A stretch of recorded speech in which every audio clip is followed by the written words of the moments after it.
నేటి మంచి మాట, ఆకాశము భూమి వలె జీవించు. ఎవరితోనూ రాసుకు పూసుకోనవసరం లేదు. ఆకాశము భూమి వలె ఏ కల్మషము లేకుండా మనం జీవించగలిగితే చాలు.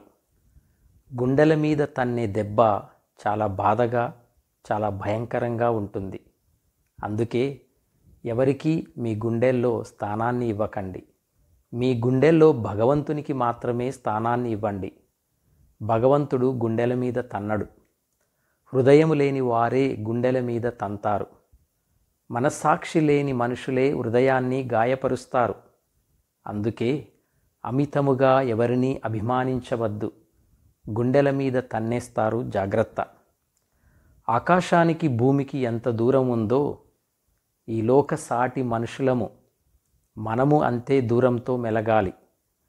మనకు హృదయానుసారులు ఎవ్వరూ ఉండరు. ఒకవేళ అలాంటి వారు మనకు ఉండాలని మనం కోరుకున్నా మనకు దొరకరు. అందుకే కేవలం మన హృదయానుసారుడు భగవంతుడే.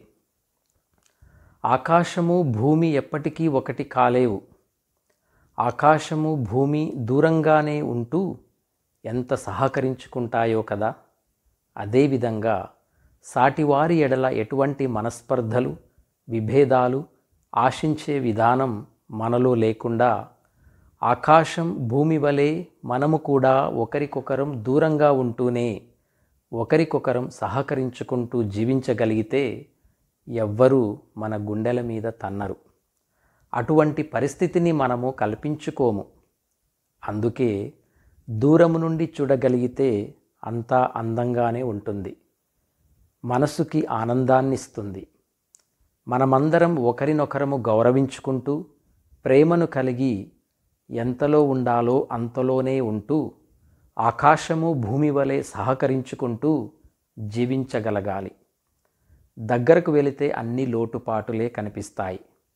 అందుకే సాటివారితో మనం ఎంతలో ఉండాలో అంతలోనే ఉంటూ ఎంత దూరంగా ఉంటూ జీవిస్తే మనకు అంత మంచిది.